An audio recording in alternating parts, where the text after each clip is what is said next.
If I call this the Killing Fields Tour of 2023, then I can't promote it anywhere on social media, since the word killing in the title would, ironically, kill its reach.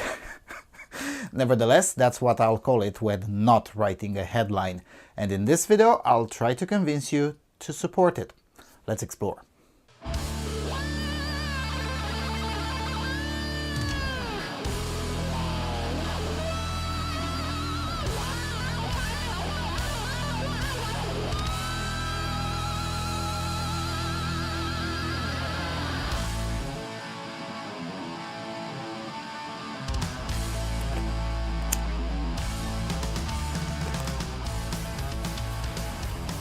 Hello everyone and welcome to the Freedom Alternative. Alright, so over here every year there's a tour. In 2016 I took it to Ukraine, in 2017 to Georgia and Armenia, 2018 to Jordan and Israel, 2019 to Germany, 2020 to Sweden, 2021 to Moldova, and finally last year Central Asia, from where you're still getting new episodes. Over the years, I also learned things, in addition to bringing you new information, new interesting people, and yes, first-person footage of hidden gems from around the world. In addition to tours, of course, I also did other trips without asking for funding for you, such as the United States in 2018, or Albania also in 2018, or the Zimbabwe trip in 2019. And so many others that you can find on this channel if you have the time and the mood while waiting for me to once again be released from a suspension. Anyway, the point is not to take you through the history of this channel, but simply to point out that no matter what, there are still new places on the planet that can be accessed on a budget that doesn't break the bank. The reason I could afford so many trips isn't that I'm rich, but because I prioritize differently and sometimes had some help from you, fellow plebs, that also want to learn. Alright, so with that said, here's what I'm asking you to support this time around. Send me to Cambodia and Laos so I can gather 4 horror stories and at least 1 uplifting story. Perhaps quite a few people have heard about the Khmer Rouge or of Pol Pot. Less than 6 months ago was the final ruling in the Khmer Rouge tribunal, officially closing the book on this dark chapter of human history. So it is thus a good moment to go over there and collect stories. The topic is no longer controversial, everyone feels free to talk about it, and the country is now a stable democracy-ish, albeit a poor one. So this is the first horror story. The second horror story is the side story of the Vietnam War. Few people remember, and even fewer people are studying, the part of the Vietnam War that included the bombing of Laos. Now, I won't speculate now as for why. I'll let that story for the series coming out from this tour, if you will choose to support it financially. But the fact remains that the USA bombed Laos during the Vietnam War, while the USSR supported the genocide. To make things worse, the very existence of a war in Laos was officially denied for years as it was happening. It wasn't the fog of war, it was simply denied that a war was happening to begin with. Now, how's that for government secrecy? So that will be horror story number 2. Horror story number 3 is the repression in Laos that started in 1975 and, technically speaking, continues to this day, which means I'll have to be a bit careful because Laos is still officially the Lao People's Republic, People's Democratic Republic, in fact, and is officially a one-party Marxist-Leninist state that maintains an open relationship with North Korea. While clearly more stable, more open and richer than North Korea, Laos can still be quite a repressive place.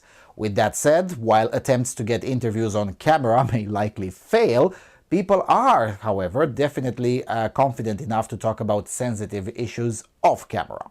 There's very little serious content about Laos on the internet, except for a few tourist attractions, which are in fact thoroughly documented by vloggers here on YouTube, which is great because it spares me the work on doing that too.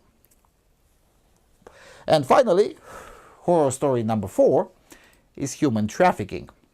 Some of you may have heard about Cambodia in the context of sexual tourism, which is a nice way of saying richer people going there and sexually exploiting people, including minors. But while that's another ongoing tragic episode in the story of humanity, there's an even bigger one that involves essentially modern slavery. Abductions of people to be used in forced labor is still very common, and Cambodians are quite often the victims of it. To make things worse, Vietnamese citizens are also quite often abducted by criminal gangs and then taken to Cambodia to also be used for forced labor. Unlike Laos and Vietnam, Cambodia is a democracy-ish, sort of. That's also a story I need to tell you. But for the purposes of this talk, the point is that the topic of slavery is relatively honestly discussed in public, and there is no meaningful restriction on investigating the topic, which is why I will spend a third of the tour in the capital Phnom Penh, where quite a few people who've been rescued from this horror show now live. Some of them congregate quite officially as survivors of human trafficking, and some of them are available for a chat. So I will attempt to do just that, get first-person stories from one of the global hotspots of slavery, if you will choose to support the effort, of course. Now, of course, it also has to be said that a lot of it is a crime of opportunity, so to speak. Just like my interview with a Gulag survivor in Ukraine in 2016 was 90% sheer luck. So I try not to overpromise, though one thing is certain, nothing happens if I don't get there, so there's that. And then there is the story of the fascinating economic development of Cambodia in their version of post-communism. It resembles Kazakhstan in many ways. The country didn't go the route of dictatorship like Uzbekistan or Belarus, but also avoided going the route of more open democracies too. With that said, sandwiched between even more autocratic places, Cambodia got its own way going, and the story of that is very uplifting because it involves the rise of entrepreneurial spirit in a way that would probably need quite a lot over here in Europe as well, quite frankly. And I said earlier that I want to bring at least one uplifting story. The other uplifting story, besides the economic development of Cambodia, I may be able to bring is related to the more or less forced political reforms in Laos. You see, the protests in China in 2022 scared the regime in Vientiane in a way that they haven't been scared in decades. But unlike other times, the response has been timid liberalization rather than further repression. But reports from the ground are missing as to how is this going. So I don't know what I'll find, or how things may change by November if you will choose to financially back this tour. But there really is one way to find out. Alright, now some other details. This tour will be cheaper than the Central Asia tour, largely because it will be slightly shorter and I will have to cover a much smaller surface area. Also, Laos is one of the cheapest countries in the world out of those open for visitation. With that said, it could have been even cheaper if not for some weird local considerations. So, for instance, to get from Cambodia to Laos, even though they're neighboring countries, it's an absolute nightmare to go by bus. There are no trains linking them, and by bus it takes about 30 hours just one way. To make things worse, you can only buy sleeper seats, which are by default for 2 people, so effectively you have to sleep with a stranger. And the 30-hour period is no guarantee either. It can be longer, because the border crossing between the two closes at random, always changing schedules. So you may end up waiting anywhere between 30 minutes and 8 hours at the border.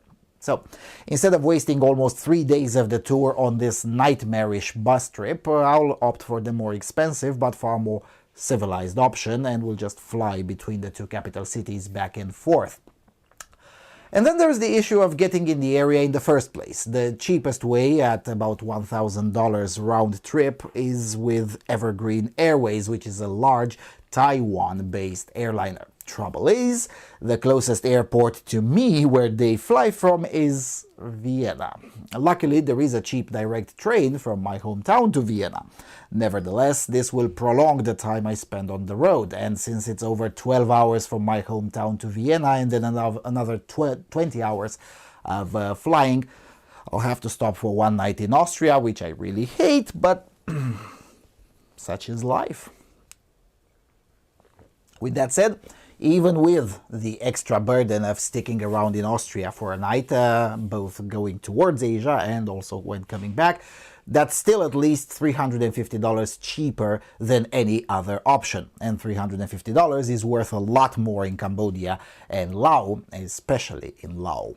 I will, of course, leave in the description the financial details so you can see what I intend to do with the money, and of course also check for yourself the prices. Now, some of those will look particularly odd, especially to our American friends. In the United States, even the dirtiest dump is $50 a night, while in most of the world you can stay at a pretty nice place for $20 a night or even less, which is why I budgeted on average of $20 per night spent on housing while in Southeast Asia.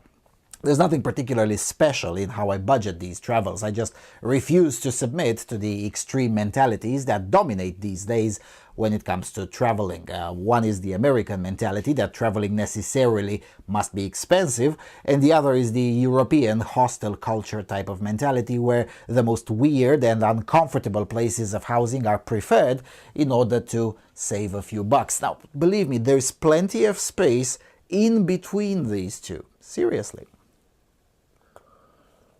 Now, during this tour, there is one extravagant thing that I'll want to do, however. I want to pet an elephant. Seriously. You can do that in Laos, in a remote place outside of the city Luang Prabang. I got to pet big cats in Africa, but never an elephant. In fact, I'm not sure I'll be able to do that now either, since it's all about luck. In Africa, I didn't get lucky, and here there is a place that has only elephants, but it admits very few visitors, and the tickets run out pretty fast, albeit they're quite expensive, especially considering the local purchase power. So it will be a matter of luck if I get the chance to pet an elephant or not, but if I do, now that would be nice. All right. So given that Southeast Asia has a rainy season and a dry season, I will propose to you that I go in the middle of November and come back before Christmas. The idea is to get there at the end of the rainy season, but before all the freaking tourists flock in. Now, this not only saves money, but also saves my mental health. Gosh, I freaking hate most tourists. Now, this won't be an issue in Laos because, again, almost nobody goes to Laos, but it will be absolutely an issue in Cambodia, which not only is a tourist hotspot sometimes, but it is rapidly recovering from the pandemic freak show which wrecked the country's tourist industry. Almost 7 million people visited Cambodia in 2019. Only 150,000 in 2021 and a bit over 2 million in 2022. So in 2023, it is to be expected that it will be a very crowded place, especially for Christmas, which is precisely why I need to get out of there before Christmas. The total cost of the tour will be just under $4,000 with a minimum threshold of $2,000. That is to say, if $2,000 aren't raised by the end of June, the project is dropped. Now, why June? Because afterwards the price of flights go up and I'd rather not give airliners more money. And the tickets to get into the area and the tickets between Phnom Penh and Vientiane and the other way around should be acquired by early July, in my estimation. And the same goes for housing in Vienna in the first place, and also, of course, the first place to stay once landing in Phnom Penh. Everything else is, of course, more flexible, just like it was every single time over the last 7 years. So, if I convinced you, please head towards the donation page and please do support this effort. I'm pretty sure we can do this as the deadlines aren't excessively tight and the overall expense is really not immense. So yeah, send me to the killing fields. Thank you for watching, and now I will joyfully get back to work to finish the Central Asia series. See you around on the Freedom Alternative.